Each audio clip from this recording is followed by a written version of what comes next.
As we've been talking about in past lectures, the rapid growth of globalization, information technology, and a changing environmental context are all working to take us into a much more complex world. This world is interconnected, interdependent, non-linear, and more volatile. Over the past few decades, an acronym has emerged within the business community to define the fundamental internal and external conditions that affect organizations within this complex environment. This acronym is called VUCA, and it stands for Volatility, Uncertainty, Complexity, and Ambiguity.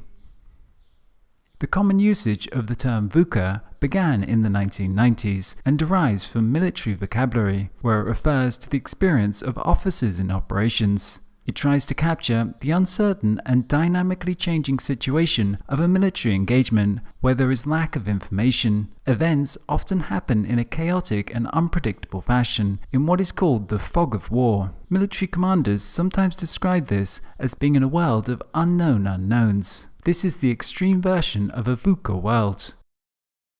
In this section, we'll talk about how to develop strategies for operating within this VUCA environment. So let's start by talking a bit about strategy and our traditional approach to it in a non-VUCA world. Strategic management involves the formulation and implementation of major goals and initiatives taken by an organization's top management based on an assessment of the internal and external environment within which the organization operates. Thus, how we approach strategy will obviously change in response to the environment within which our organization is operating. Owing to its origins within industrial age manufacturing, much of our modern management theory is focused upon relatively stable, predictable, routine environments where there is one relatively clear objective. These factors make possible an approach to strategy that is based around a few key concepts and methods.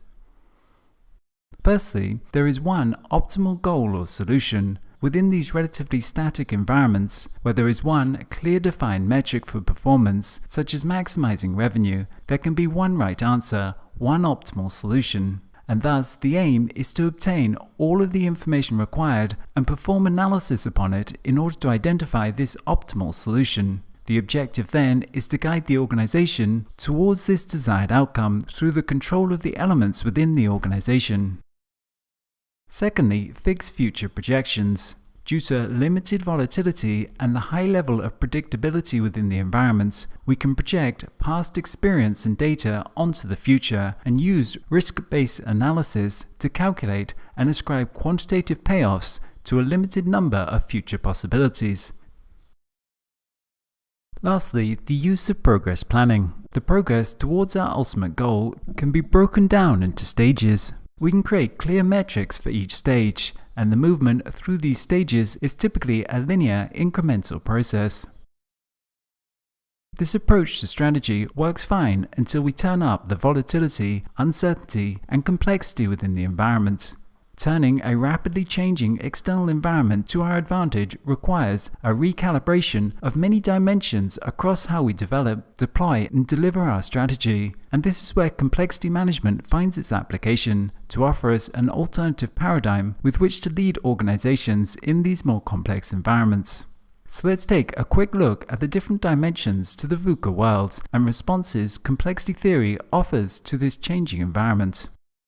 Firstly, volatility. In systemically volatile environments, change is a constant, and our strategy needs to evolve from resisting it to working with it. This means creating organizations that are resilient through their agility and capacity for adaptation.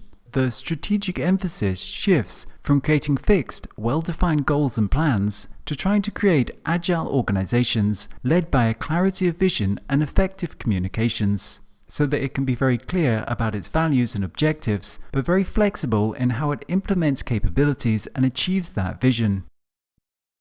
Secondly, uncertainty. Uncertainty is the inability to know everything fully. This uncertainty is derived from the large number of elements within the system, their nonlinear interactions, and their capacity to adapt to local events as they evolve over time.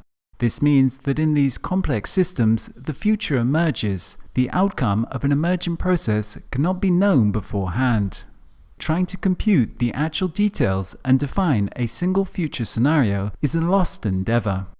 In environments where uncertainty is pervasive, our traditional risk-based analysis of the future breaks down. The only way to respond to this is to perform multiple simulations and experiments that will allow us to explore how things will really play out on the ground, and to maintain a diverse and complementary system that is capable of responding to a number of different possible environmental conditions. Next, complexity. When people talk about complexity within the VUCA framework, they're referring to interconnectivity and interdependence. The nonlinear interactions and interdependence within complex organizations renders our capacity for control over the system through direct interventions limited. In complex systems, we cannot always know what the outcome to our interventions will be due to these nonlinear interactions and interdependencies. Thus, our capacity to directly align the elements of the organization towards some desired future goal is very much limited. The main response to this is for a leader to focus on creating the context that enables solutions to emerge in response to the changing environment. Lastly, ambiguity. Ambiguity is the quality of being open to more than one interpretation. When environments become complex, simple, linear, cause and effect descriptions of events break down, and ambiguity arises due to this lack of models to explain the observed phenomena. Resolving ambiguity means understanding the context within which events take place. It requires systems thinking to see the interconnections, to gain different perspectives in order to build up the full context within which an event can be properly understood. In this video, we've taken a brief introduction to the VUCA world. We've looked at our traditional approach to strategy within stable environments, and a brief overview to how this needs to change when dealing with more complex environments. And we'll spend more time in the coming modules exploring each of these different dimensions to the VUCA world in greater depth.